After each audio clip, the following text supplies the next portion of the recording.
రాష్ట్ర రాజకీయాల్లో మూడో ప్రత్యామ్నాయంగా రంగంలోకి దిగిన జనసేన ఫ్యాన్ గాలికి నిలవలేకపోయింది. ఫ్యాన్ ధాటికి జనసేనాని సైతం తట్టుకోలేకపోయారు. కేవలం ఒక్క స్థానం ఓడిపోయిన తర్వాత ఎలా కించపరుస్తారో తెలుసు కదా మీకు. 2 చోట్ల ఓడిపోయినాడు. నేను పవన్ కళ్యాణ్ ఛాలెంజ్ చేస్తున్నా.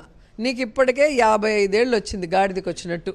నీకు ఇంకా 45 ఏళ్ళ టైం ఇస్తున్నా, అంటే జీవితకాలం ఇస్తున్నా.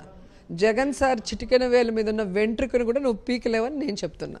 నువ్వు కాదు కదా, నువ్వు ఆ బాబు ఆ పులికేసి ఇంకా ఎవరైనా కట్టగట్టుకొని వచ్చినా కూడా జగన్మోహన్ రెడ్డి ఇది కూడా టచ్ కూడా చేయలేదు. పీకటం దేవుడు ఎరుగు, టచ్ కూడా చేయలేదు. జనసేన పార్టీకి డౌటే లేదు అందులో.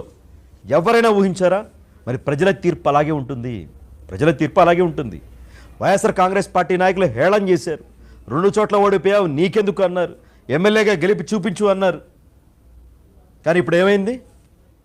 పిఠాపురంలో 70,000 మెజార్టీతో ఆయన గెలవడమే కాకుండా ఆయన పార్టీ అభ్యర్థులు మిగతా 20 మందిని ఆయన గెలిపించుకున్నారు. కాకినాడ, మచిలీపట్నం పార్లమెంటు స్థానాలు కూడా గెలుచుకున్నారు.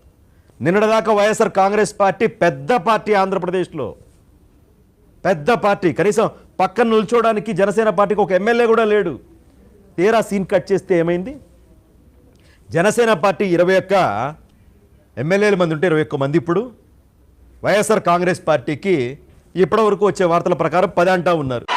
కొణిదెల పవన్ కళ్యాణ్ అనే నేను 100% స్ట్రైక్ రేట్ తో జేఎస్పీ ఆధిక్యంలో దూసుకుపోతోంది. ఏపీ అసెంబ్లీలో రెండో అతి పెద్ద పార్టీగా జనసేన అవతరించబోతోంది. పిఠాపురంలో 70,000 పైచిలుకు ఓట్ల మెజార్టీతో